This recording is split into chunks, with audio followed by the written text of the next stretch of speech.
আসসালামু আলাইকুম প্রিয় শিক্ষার্থীরা, আশা করি তোমরা আল্লাহর রহমতে ভালো আছো। আফরোজ খান মডেল স্কুলের অনলাইন ক্লাসে স্বাগত জানাচ্ছি। আমি মোহাম্মদ আফজাল হুসাইন। আমরা গত ক্লাসে বাংলা ব্যাকরণের অত্যন্ত গুরুত্বপূর্ণ একটি অধ্যায়, সেটা কি হচ্ছে আমরা জানি কারক। সেই কারক নিয়ে আমরা আলোচনা করেছিলাম গত ক্লাসে। আমি আশা করি গত ক্লাসে যারা ক্লাসটি করেছিলে অবশ্যই মোটামুটি কারকটি বুঝেছো। আজকে যারা ক্লাসে থাকবে আগামী সময়টুকু আমার সঙ্গে, তাহলে আজকে একদম পরিষ্কারভাবে কারক নির্ণয়ে তোমাদের আরো সহায়ক হবে। তো আমি চাই আগামী সময়টুকু অবশ্যই আমার সঙ্গে থাকবে। সেজন্য তোমরা বাসায় অবশ্যই বই খুলে বসবে, আর একটি কলম নিয়ে এবং খাতা নিয়ে সামনে বসে পড়ো এবং আজকের ক্লাসটি অত্যন্ত মনোযোগ দিয়ে শোনো শেষ পর্যন্ত, তাহলে তোমাদের কারক নির্ণয়ের কোনো অসুবিধা হবে না। চলে এবার আমরা ক্লাসে যাই। তো ক্লাসে যাওয়ার আগে আমরা গত ক্লাসে কিছু বাড়ি কাজ দিয়েছিলাম। সেই বাড়ির কাজ যারা করেছিল তাদেরকে ধন্যবাদ জানাই। যারা যারা কমেন্টে বাড়ি কাজ করেছিল তাদের মধ্যে হচ্ছে বাড়ি কাজ করেছিল তাহমিদ, পরে হচ্ছে প্রাদুল সেনগুপ্ত, তসনিম, মাহাদি এবং অন্যান্য যারা করেছো তাদেরকে ধন্যবাদ জানাই। বাড়ি কাজ জমা দিয়েছিল তোমরা, এবং তোমাদের কিছু ভুল হয়েছিল, তারপর আমি সেগুলো কমেন্টে উত্তর দিয়েছি। আর এছাড়াও যারা বাড়ি কাজ জমা দিয়েছো কিন্তু নাম না জানার কারণে আমি বলতে পারছি না, এবং আশা করি এরপর থেকে যারা বাড়ি কাজ জমা দিবে অবশ্যই তোমাদের নাম এবং রোল নাম্বারটা নিচে লিখে দিবে, তাহলে আমি বুঝতে পারবো তোমরা কে বাড়ি কাজ জমা দিচ্ছ। ওকে, তো যাই কারক নিয়ে। দেখো গত ক্লাসে আমরা কারকের আলোচনায় বলেছিলাম কারক হচ্ছে একটি তৎসম বা সংস্কৃত শব্দ। কি শব্দ? তৎসম বা সংস্কৃত শব্দ। এটি ক্রিযুগ অন বা ক্রিযুগ অক ধাতু থেকে ব্যুৎপত্তিগত আমরা জানি, আর অর্থ হচ্ছে যে ক্রিয়া সম্পাদক বা যা ক্রিয়া সম্পাদন করে। ওকে, এরপর আলোচনা করেছিলাম আমরা যে কারক বলতে আমরা কি বুঝি। কারক বলতে আমরা বুঝি বাক্যের ক্রিয়ার সঙ্গে বাক্যের নাম পদের যে সম্পর্ক, সেই সম্পর্কটাকে আমরা কারক বলি। এরপরে আলোচনা করেছিলাম কারক কত প্রকার, আমরা জানি 6 প্রকার। কি কি বলো দেখি? কর্তৃকারক, কর্মকারক, করণ কারক, সম্প্রদান কারক, উপাদান কারক, অধিকরণ কারক। এই 6 প্রকার কারক নিয়ে আমি প্রাথমিক আলোচনা করেছিলাম মোটামুটি, এবং তোমরা মোটামুটি অনেকে বলেছো মোটামুটি বুঝে ফেলেছো। আজকে আমরা এই 6টি কারক নিয়ে মোটামুটি আজকে একটু বিস্তারিত আলোচনা করব, তাহলে তোমরা আজকে আরো পরিষ্কারভাবে সহজেই কারক নির্ণয় করতে পারবে। ওকে, চলো যাই আজকে আমরা কর্তৃকারকে যাই। ওকে, কর্তৃকারক 1 নাম্বারটা হচ্ছে কর্তৃকারক। খেয়াল করে দেখো কর্তৃকারক। ওকে, কর্তৃকারকের সংজ্ঞা আমরা গত ক্লাসে বলেছিলাম বাক্যের যে বিশেষ্য এবং সর্বনাম পদ ক্রিয়া সম্পন্ন করে তাকে আমরা কর্তৃকারক বলি। যেমন দেখো আমি বলতে পারি আমরা যে দীপ্ত ভাত খাচ্ছে। ওকে, দেখো এই বাক্যে দীপ্ত হচ্ছে কি? কর্তা। তার মানে কি দীপ্ত কাজ সম্পাদন করছে, তার মানে দীপ্ত হচ্ছে কি কারক? কর্তৃকারক। তার মানে আমি বলেছি দেখো কি, যে বাক্যের যে বিশেষ্য এবং সর্বনাম পদ ক্রিয়া সম্পন্ন করে তাকে আমরা কর্তৃকারক বলে থাকি। ওকে, এরপরে যাই দেখো আমরা কর্তৃকারকের প্রকার। ওকে, কর্তৃকারককে আমরা 4 ভাগে ভাগ করতে পারি। এক নাম্বার দেখো হচ্ছে মুখ্য কর্তা। মুখ্য কর্তা, খেয়াল করে দেখো একটি বাক্যের মূল কর্তা যখন নিজেই কাজ করে তখন সেটিকে আমরা মুখ্য কর্তা বলি। যেমন দেখো রহিম ভাত খায়। রহিম ভাত খায়, খেয়াল করে দেখো এই বাক্যের রহিম কিন্তু কাজটি নিজেই করছে। ওকে, আমরা বুঝতে পারি কি রহিম কাজটি নিজেই করছে, যার মানে আমরা রহিমকে বলতে পারি কি মুখ্য কর্তা। তার মানে মুখ্য কর্তা বলতে আমরা কি বুঝি? বাক্যের মূল কর্তা যখন নিজেই কাজটি করে তখন সেটাকে আমরা বলি মুখ্য কর্তা। ওকে, এরপরে যাই হচ্ছে দেখো 2 নম্বরে ব্যতিহার কর্তা। খেয়াল করে দেখো ব্যতিহার কর্তা। ওকে, দেখো এখন যখন একটি বাক্যের মধ্যে একাধিক কর্তা থাকবে, যখন 2টি কর্তা একসঙ্গে কাজ করবে তখন সেটাকে আমরা বলবো কি ব্যতিহার কর্তা। খেয়াল করে দেখো রাজায় রাজায় রাজায় লড়াই। খেয়াল করে দেখো এখানে লড়াইটা হচ্ছে 2 জনের, রাজায় রাজায়। তার মানে দেখা যাচ্ছে এখানে 2টি কর্তা একসঙ্গে কাজ করছে। ওকে, তার মানে ধরে নিতে পারি এটা হচ্ছে কি কর্তা? ব্যতিহার কর্তা। তার মানে আমি কি বলছি, যে যখন একটি বাক্যের মধ্যে 2টি কর্তা একসঙ্গে কাজ করে তখন সেটিকে আমরা বলি ব্যতিহার কর্তা। ওকে, এবার 3 নম্বরে দেখা হচ্ছে প্রযোজক কর্তা। দেখো প্রযোজককর্তা, খেয়াল করে দেখো।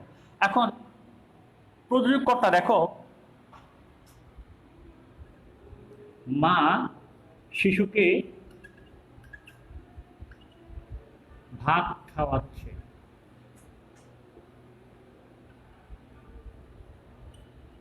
খেয়াল করে দেখো,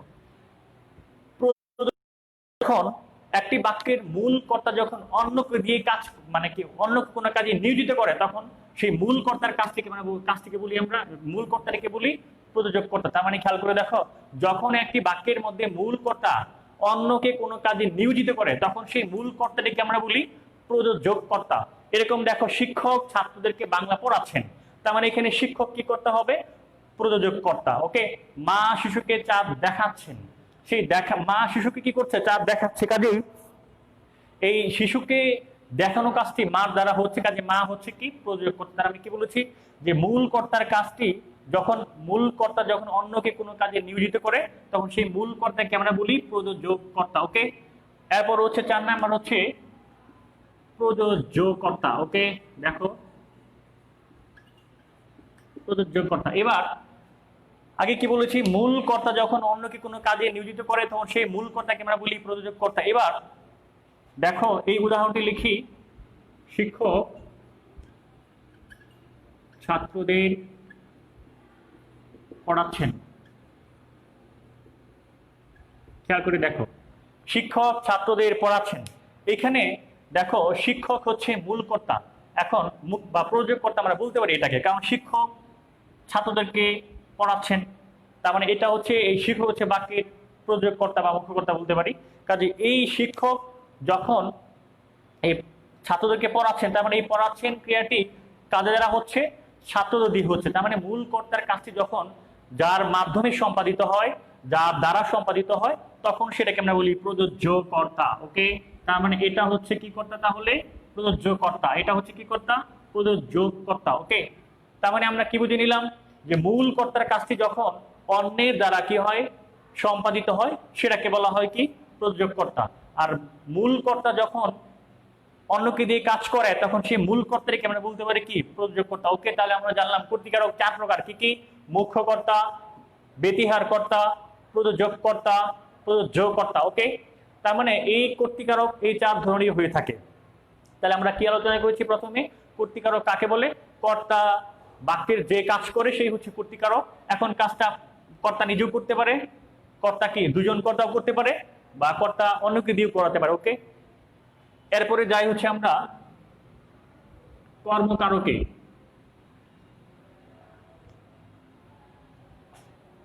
খেয়াল করে দেখো, কর্মকারক, গত ক্লাসে কর্মকারকের সংজ্ঞায় কি বলেছিলাম সবার মনে আছে? মনে আছে সবার? খেয়াল করে দেখো, কর্মকারক হচ্ছে কর্তা যার মাধ্যমে কাজ করে, তাকে বলা হয় কি? কর্মকারক। মানে কর্তার কাজটি যার মাধ্যমে সম্পাদিত হয়, তাকে আমরা বলি কি কারক? কর্মকারক। যেমন দেখো, আমি ভাত খাই, আমি ভাত খাই। খেয়াল করে দেখো, এখানে আমার খাওয়া কাজটি কাকে আশ্রয় করা হয়েছে? ভাতকে। কাজে ভাত হচ্ছে কর্মকারক। ওকে, রহিম চিঠি লিখে, এখানে রহিমের লেখা কাজটি কাকে আশ্রয় করা হয়েছে? চিঠিকে। কাজে এই চিঠি হচ্ছে কর্মকারক। তাই আমরা কি জানলাম? যে একটি বাক্যের মানে কাজটি যার মাধ্যমে সম্পাদিত হবে, যাকে আশ্রয় করে সম্পাদিত হবে, তখন সেটাকে আমরা বলবো কর্মকারক। ওকে, এবার দেখো কর্মকারক নিয়ে আরেকটু বলি। কর্মকারক হচ্ছে 2 প্রকার। একটি হচ্ছে মুখ্য কর্ম, আরেকটি হচ্ছে গৌণ কর্ম। ওকে, দেখো কর্মকারক হচ্ছে 2 প্রকার। একটি হচ্ছে মুখ্য কর্ম, 2 হচ্ছে গৌণ কর্ম। কি বলেছি? মুখ্য কর্ম আর একটা কি? গৌণ কর্ম। ওকে, এবার খেয়াল করে দেখো,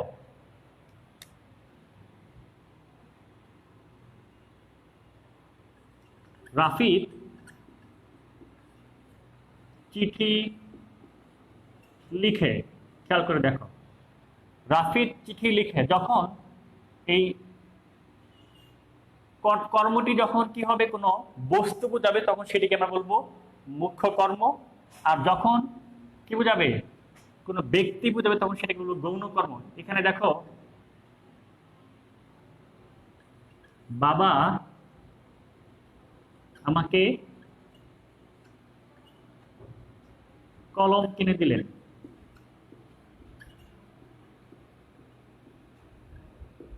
এখানে খেয়াল করে দেখো, বাবা হচ্ছে কি ব্যক্তি, কাজে বাবা হচ্ছে গৌণ কর্ম, আর তৃতীয় হচ্ছে মুখ্য কর্ম। ওকে, তাহলে আমরা ধরে নিলাম কর্ম হচ্ছে দুই প্রকার, একটা হচ্ছে মুখ্য কর্ম, দুই হচ্ছে গৌণ কর্ম। তার মানে যখন কর্মটি কি বোঝাবে, বস্তু হবে, তখন সেটা হবে মুখ্য কর্ম, আর যখন হচ্ছে কি ব্যক্তি হবে, তখন সেটাকে আমরা বলবো কি গৌণ গৌণ কর্ম। ওকে, তার মানে আমরা জানলাম কর্মকারক হচ্ছে দুই প্রকার, কি কি, মুখ্য কর্ম, একটি হচ্ছে কি গৌণ কর্ম। কর্মকারক কাকে বলে? যখন বাক্যের কর্তার কাজটি যাকে আশ্রয় করে সম্পাদিত হয় বা যার মাধ্যমে সম্পাদিত হয়, তাকে তখন সেটাকে বলে কি কারক, কর্মকারক। ওকে, কর্মকারক দুই প্রকার, একটি হচ্ছে কি মুখ্য কর্ম, দুই হচ্ছে গৌণ কর্ম। এরপরে যাই হচ্ছে আমরা সম্প্রদান কারক। খেয়াল করে দেখো, সম্প্রদান কারক গত ক্লাসে মোটামুটি বলেছিলাম সম্প্রদান কারক নিয়ে। হ্যাঁ, আচ্ছা, একটু একটু বলে নিই পিছনে, যে আমরা বলেছিলাম যে কর্তৃকারক আমরা কিভাবে বের করব, ক্রিয়াকে কে দ্বারা প্রশ্ন করলে হবে কি কর্তৃকারক, আর কর্মকারক কিভাবে বের করব, কি বা কাকে দ্বারা প্রশ্ন করলে ক্রিয়াকে বের হবে কি কর্মকারক। এবার দেখো সম্প্রদান কারক। বলেছিলাম সম্প্রদান শব্দের অর্থ কি বলেছিলাম, মনে আছে সবার? সম্প্রদান অর্থ হচ্ছে স্বেচ্ছায় দান, সত্য ত্যাগ করে দান। ওকে, অধিকার ছেড়ে দিয়ে দান। সম্প্রদান কারক কাকে বলেছিলাম, যে সত্য ত্যাগ করে কোনো কিছু দান করা বুঝালে সেই দান গ্রহীতাকে বলা হয় সম্প্রদান কারক। কি বলেছি আবার দেখো, যে সত্য ত্যাগ করে দান করা বুঝালে বা অধিকার ছেড়ে দিয়ে দান করা বুঝালে, হ্যাঁ, সেই দান গ্রহীতাকে বলা হয় সম্প্রদান কারক। যেমন ভিখারিকে ভিক্ষা দাও, যখন আমরা ভিখারিকে ভিক্ষা দিই অবশ্যই সেটা সত্য ত্যাগ করে দিয়ে থাকি। ওকে, অধিকার ছেড়ে দিয়ে থাকি, কাজে সেটা হচ্ছে কি সম্প্রদান কারক। ওকে, যেমন দেখো হচ্ছে ভিখারিকে টাকা দাও, দেখো এটা বলেছি, অন্যটা বলি, অন্ধজনে দেহ আলো, অন্ধজনে দেহ আলো। খেয়াল করে দেখো, এখানে অন্ধজনে যারা চোখে দেখতে পারে তাদেরকে সাহায্য করি, পথ দেখে দিয়ে সাহায্য করি, বা বিভিন্নভাবে সাহায্য করি। এটা অন্ধজনে যখন আমরা সাহায্য করি, তখন সেটা কি অবশ্যই সেটা সতত্যাগ করে থাকি। খেয়াল করে থাকবে, সম্প্রদান কারকে দান বুঝাবে, সাহায্য অর্থ বুঝাবে, তখন সেটাকে আমরা ধরে নিব কি কারক, সম্প্রদান কারক। আরেকটি বিষয় খেয়াল করে থাকবা, দেখো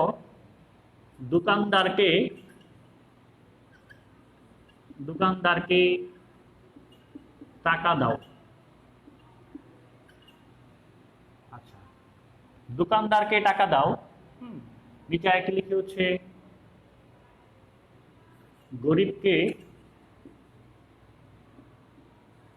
গরিবকে টাকা দাও। এইখানে একটি বিষয় খেয়াল করে দেখো, আমি কি বলছিলাম, যে ক্রিয়াকে কাকে দ্বারা প্রশ্ন করলে হয় সম্প্রদান কারক, এখানে দেখো আছে।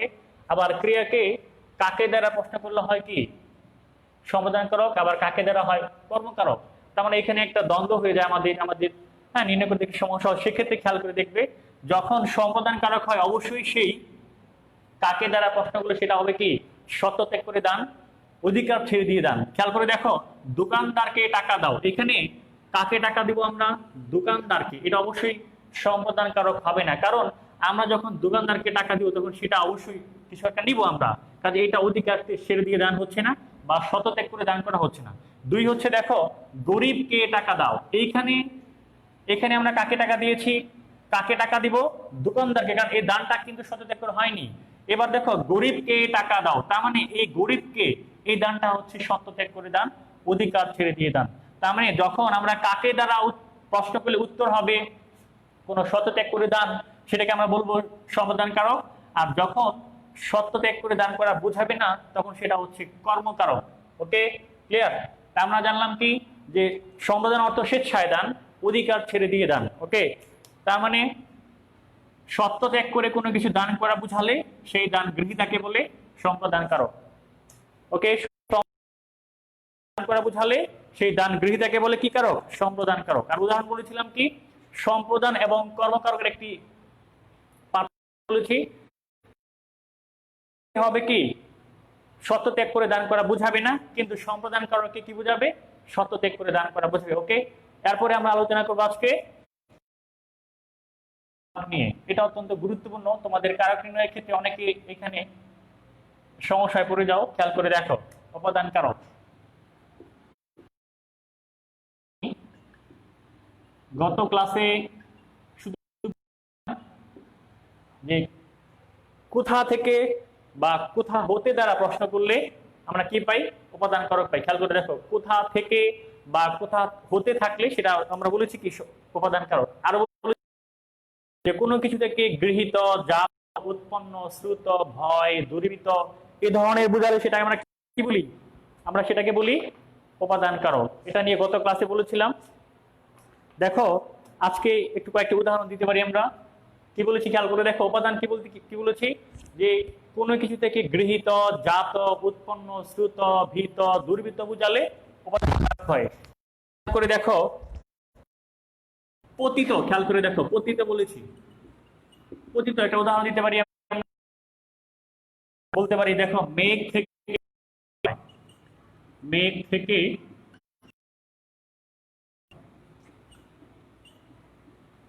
বৃষ্টি হয়। ওকে, এখানে দেখো মেঘ থেকে, তার মানে এখানে কি বোঝাচ্ছে? পতিত বোঝাচ্ছে। খেয়াল করে দেখো আরেকটা বিচ্যুত। ওকে, দেখো বিচ্যুত, দেখো দেখো এখানে বলি বৃক্ষ থেকে পাতা পড়ে। দেখো এখানে বৃক্ষ থেকে, তার মানে কি এখানে কি বোঝাচ্ছে? পতিত বোঝাচ্ছে। দেখো এবার উৎপন্ন, দেখো উৎপন্ন আমরা বলতে পারি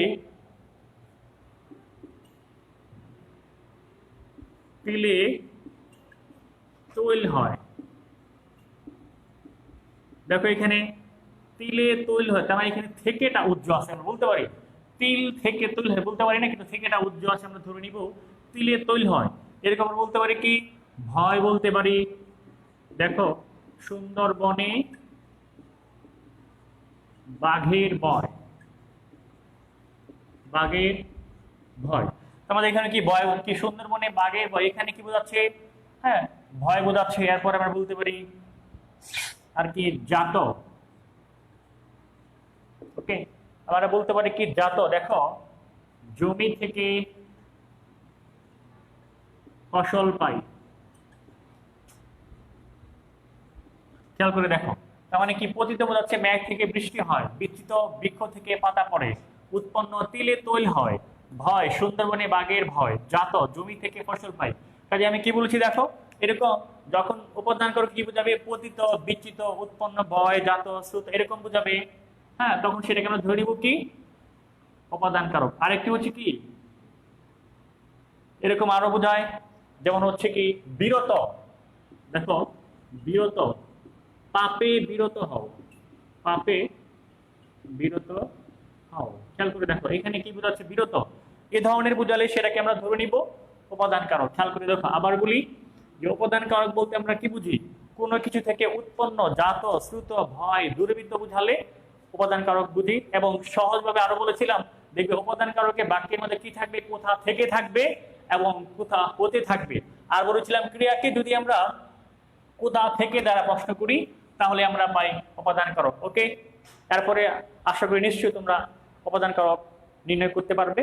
এরপরে দায়ী হচ্ছে অধিকরণ কারক নিয়ে। খেয়াল করে দেখো অধিকরণ কারক, অধিকরণ কারক।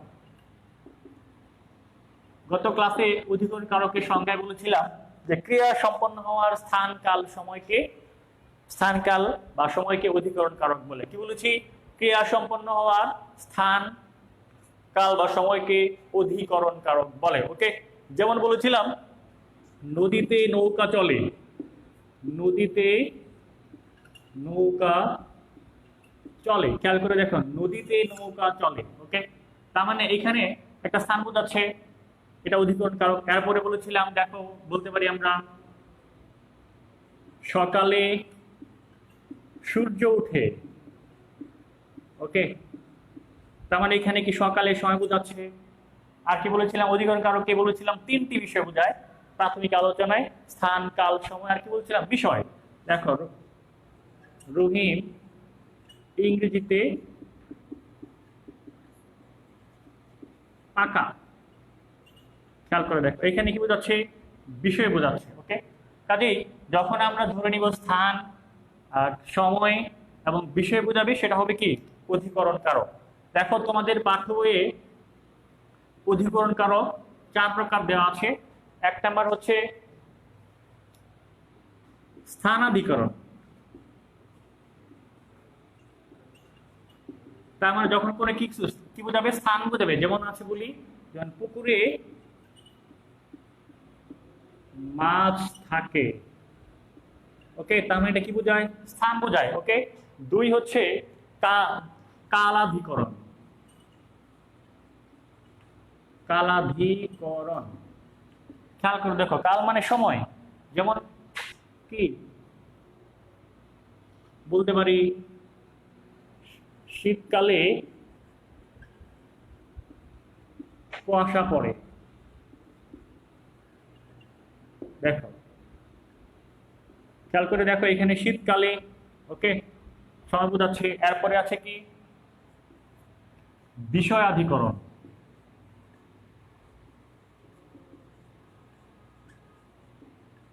বিষয়াধিকরণ কি বলছি? কোনো বিষয় বোঝাবে। যেমন দেখো,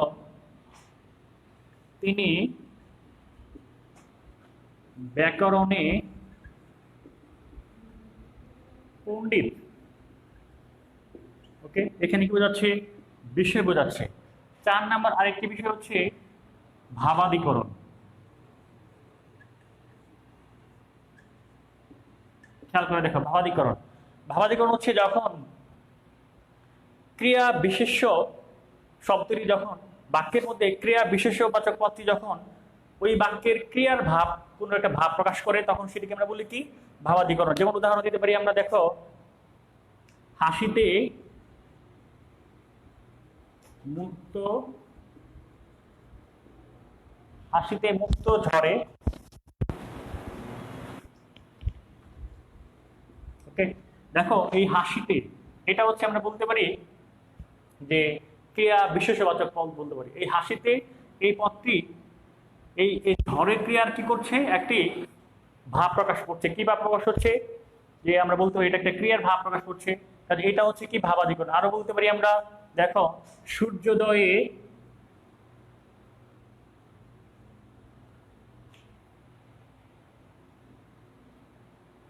দেখো,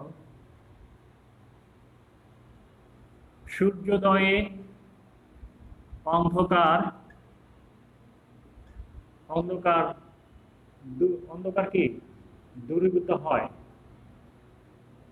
ওকে, তার মানে দেখো, এই সূর্যোদয়ের মাধ্যমে অন্ধকার কি? দূর হয়ে যায়। কাজে এটা হচ্ছে ক্রিয়া বিশেষবাচক পদ আমরা বলতে পারি। কাজে অধিকরণ শব্দ, অধিকরণ পদ তাহলে আমরা কত প্রকার দিতে পারলাম?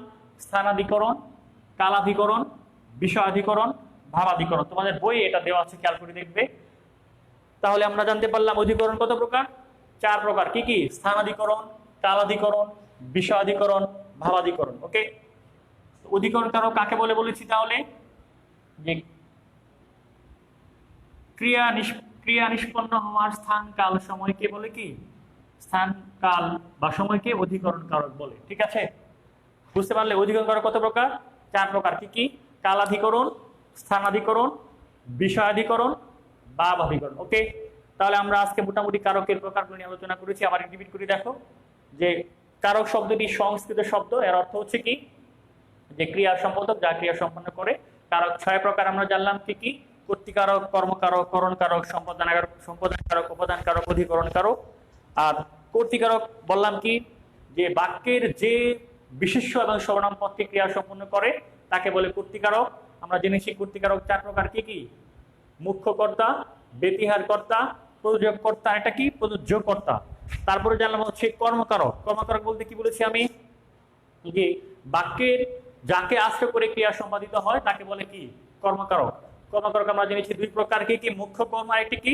গৌণ কর্ম। মুখ্য কর্ম কি জেনেছি? যখন কর্মটি কি বোঝাবে? বস্তু হবে, তখন সেটিকে বলবো মুখ্য কর্ম।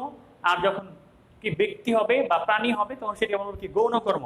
এরপরে বলেছি আমরা জেনেছি হচ্ছে সম্প্রদান কারক। সম্প্রদান শব্দের অর্থ হচ্ছে কি স্বেচ্ছায় দান। ওকে, স্বেচ্ছায় দান জেনেছি। এরপরে জেনেছি আরেকটি বিষয়, সেটা হচ্ছে করণ কারক। আমরা বলতে গেছি করণ কারক, খেয়াল করে দেখো। করণ কারক খেয়াল করে দেখো। দুঃখিত, এটা আমি ভুলে গিয়েছিলাম। করণ কারক খেয়াল করে দেখো। করণ শব্দের অর্থ আমরা কি জেনেছিলাম? যে যন্ত্র, সহায়ক বা উপায়। করণ অর্থ কি জেনেছিলাম? যন্ত্র, সহায়ক বা উপায়। সংজ্ঞায় কি বলেছিলাম? বাক্যের কর্তা যার সাহায্যে কাজ করে, যার মাধ্যমে কাজ করে, তাকে বলা হয় কি করণ কারক। খেয়াল করে দেখো, যখন আমরা ক্রিয়াকে কি দ্বারা বা কিসের দ্বারা প্রশ্ন করব, তখন সেটাকে ধরে নিব করণ কারক। খেয়াল করে দেখো, আমি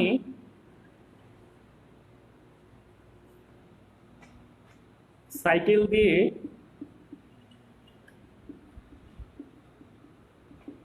স্কুলে যাই। খেয়াল করে দেখো, আমি সাইকেল দিয়ে স্কুলে যাই। দেখো এখানে আমি কি দিয়ে স্কুলে যাই, আমি দেখো, বা কি দ্বারা স্কুলে যাই, কিসের দ্বারা স্কুলে যাই, তাহলে কি সাইকেল। তার মানে কি আমার স্কুলে যাওয়া কাজটি এই সাইকেলের দ্বারা সম্পাদিত হচ্ছে। সাইকেল হচ্ছে কি কারক? করণ কারক। ওকে, তারপর আমরা কি জানলাম? করণ অর্থ কি যন্ত্র, সহায়ক বা উপায়। ক্রিয়াকে কি দ্বারা বা কিসের দ্বারা প্রশ্ন করলে যে উত্তর হবে সেটাই হচ্ছে করণ কারক। ঠিক আছে, এরপরে আমরা জেনেছিলাম সম্প্রদান কারক। সম্প্রদান অর্থ কি স্বেচ্ছায় দান, সত্য ত্যাগ করে দান, অধিকার ছেড়ে দিয়ে দান। ওকে, যাকে সত্য ত্যাগ করে দান করা বোঝাবে সেই দান গৃহীতাকে বলা হয় সম্প্রদান কারক। আর সম্প্রদান এবং কর্মের যে একটি পার্থক্য সেটা বলেছিলাম, যখন সত্য ত্যাগ করে দান করা বুঝাবে সেটা হচ্ছে সম্প্রদান কারক। আর এমনি যখন সত্য ত্যাগ করে দান করা না বুঝালে বা এমনি কোনো দান করা বা কোনো দেওয়া বুঝালে সেটাকে বলা হয় কি কারক? বলেছিলাম কর্ম কারক। যেমন কি বলেছিলাম ধূপাকে কাপড় দাও। দেখো, ধূপাকে কাপড় দাও। খেয়াল করে দেখো, যখন আমরা ধূপাকে কাপড় দিই অবশ্যই তখন আমরা একেবারে দিয়ে দিই না বা দান করে দিই না। অবশ্যই ধূপা কি করে কাপড় পরিষ্কার করে আবার দিয়ে দেয়। কাজে এই দানটা হচ্ছে কি সততে করে দান হয় না। কাজে এটা হচ্ছে কর্মকারক। আর যদি বলি যে ভিখারিকে ভিক্ষা দাও, ঠিক আছে, তখন সে দানটা হয়ে যায় একেবারে সততে করে দান, তখন সেটা হবে সম্প্রদান কারক। আশা করি সম্প্রদান কারক এবং কর্মকারকের মধ্যে কোনো সমস্যা হবে না এরপর থেকে।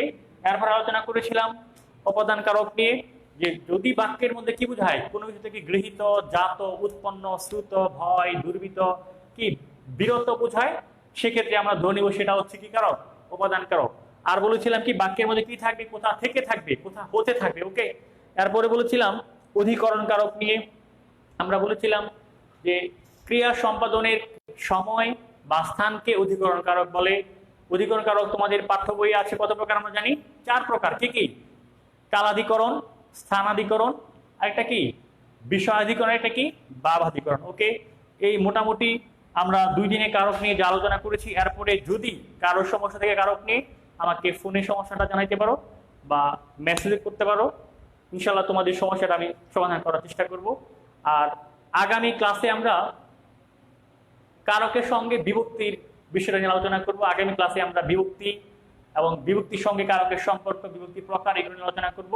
এরপরে আমরা কারক বিভক্তি শেষ করে দেবো এই অধ্যায়টি। ওকে, তাহলে আজকের এই ক্লাস নিয়ে যদি কারো কোনো জিজ্ঞাসা থাকে, কোনো প্রশ্ন থাকে, অবশ্যই কমেন্টে জানাতে পারো বা ইনবক্সে আমাকে মেসেজ করতে পারো বা ফোনে জানাতে পারো। ওকে, আর আবারও বলি, করোনার এই সংকটময় মুহূর্তে অবশ্যই তোমরা স্বাস্থ্যবিধি মেনে চলবে। সবাই ভালো থাকো, বাসায় পড়াশোনা করো। আল্লাহ হাফিজ, আসসালামু আলাইকুম।